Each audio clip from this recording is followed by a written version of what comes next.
salam sejahtera. Hari ini saya akan membincangkan tentang tugasan pembelajaran abad ke-21 mengenai penggunaan teknologi dalam pendidikan. Sebelum saya meneruskan, izinkan saya untuk memperkenalkan diri saya.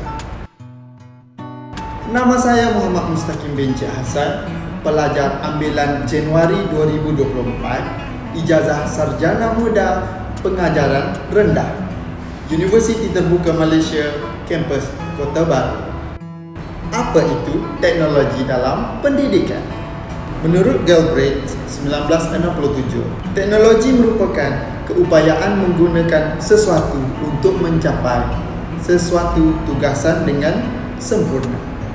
Menurut Crowell, teknologi pendidikan merupakan gabungan antara manusia dengan peralatan bagi menghasilkan suatu proses pendidikan yang berkesan. Antara contoh penggunaan teknologi dalam pendidikan termasuklah televisyen, smartphone, laptop, komputer yang disebut hardware yang memudahkan kerja untuk kita menjalankan aktiviti pendidikan. Apakah kelebihan penggunaan teknologi dalam pendidikan?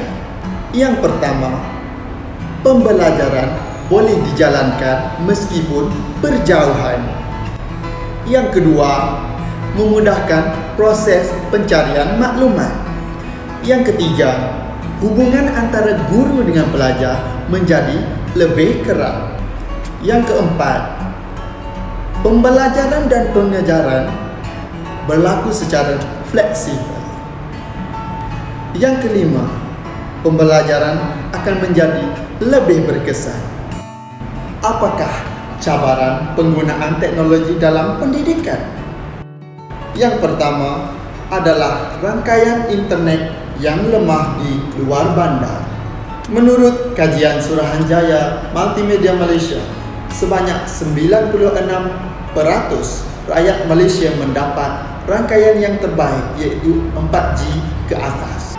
Manakala 4% rakyat Malaysia tidak mendapat rangkaian internet yang baik. Selain itu, keperluan teknikal merupakan cabaran penggunaan teknologi dalam pendidikan. Hal ini demikian kerana golongan yang tidak mampu tidak dapat membekalkan kepada anak-anak mereka alatan elektronik seperti komputer riba, wifi dan sebagainya. Yang ketiga adalah sikap rakyat Malaysia yang tidak inginkan sesuatu perubahan. Hal ini menghalang penggunaan teknologi dalam pendidikan dilaksanakan di Malaysia. Menurut kajian yang saya lakukan, 9 daripada 10 orang setuju dengan penggunaan teknologi dalam pendidikan. Jom kita lihat apa kata mereka.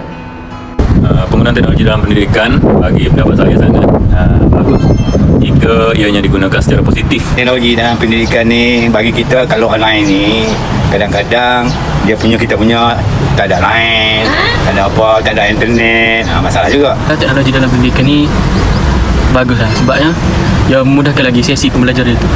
Penting kerana ia memudahkan kerja dan memendekkan masa. Sebab semua maklumat berada di dunia daring. Saya perlu sebab dia boleh memudahkan proses pembelajaran untuk pelajar. Pembelajaran menjadi mudah dan berkesan. Penggunaan teknologi dalam PDP mudah, cepat dan berkesan. Penggunaan teknologi dalam pendidikan adalah amat baik sebab ini akan memberi peluang pada pelajar untuk jadi celik komputer, dan mereka dapat berurusan dengan dunia luar dengan lebih cepat dan juga lebih sistematik. Saya sangat setuju sebab pembelajaran anak saya lebih menyeronokkan. Dan ini pula merupakan kajian berbentuk ujian di media sosial saya sendiri. Di TikTok, daripada 0.58 juta follower saya, 86% daripada mereka setuju bahawa penggunaan teknologi dalam pendidikan ini sangat bagus. Dan 14% daripada mereka tidak setuju dengan penggunaan teknologi dalam pendidikan. Manakala di Facebook, akaun saya sendiri juga menunjukkan bahawa 67% daripada mereka setuju dengan penggunaan teknologi dalam pendidikan. manakala 33% lagi tidak setuju dengan penggunaan teknologi dalam pendidikan. Apakah keburukan penggunaan teknologi dalam pendidikan? Semestinya, penggunaan teknologi dalam pendidikan mempunyai keburukan. Yang pertama, pelajar menjadi malas dan tidak kreatif. Yang kedua, berlakunya plagiarism. Pelajar menciplak hasil kerja orang lain. Yang ketiga, maklumat yang didapati tidak sahih dan tidak tepat. Yang keempat, penyalahgunaan gadget dan internet. Menurut Suruhanjaya Komunikasi dan Multimedia Malaysia bagi tahun 2020, kajian aktiviti rakyat Malaysia adalah seperti berikut. 35.8% rakyat Malaysia menggunakan teknologi untuk berkomunikasi. 18% rakyat Malaysia menggunakan teknologi untuk sosial media. 17.5% rakyat Malaysia menggunakan teknologi untuk menonton video.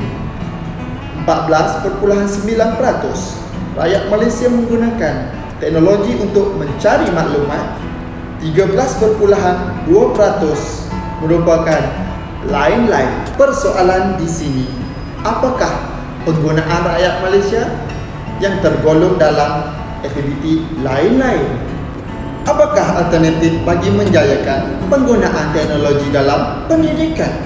Yang pertama, pihak berwajib hendaklah memperbanyakkan pendedahan rakyat Malaysia terhadap penggunaan teknologi dalam pendidikan. Yang kedua, pihak berwajib hendaklah mengadakan kempen kesedaran bahawa pentingnya penggunaan teknologi dalam pendidikan. Yang ketiga adalah pihak berwajib hendaklah meningkatkan kualiti jaringan internet di luar bandar bagi memudahkan proses penggunaan teknologi dalam pendidikan. Bagi saya sendiri, penggunaan teknologi amatlah penting dan sangat efisien di era globalisasi kini bagi memudahkan kerja dan mempercepatkan kos masa perjalanan, melahirkan generasi celik IT bagi bersaing dengan negara-negara luar. Kesimpulannya, penggunaan teknologi dalam pendidikan amatlah penting dan berpotensi besar untuk meningkatkan kualiti dalam pendidikan. Namun demikian, ianya haruslah diteraju dengan baik bagi mengatasi kelemahannya dan memperbanyakkan manfaatnya kepada semua. Sekian, terima kasih.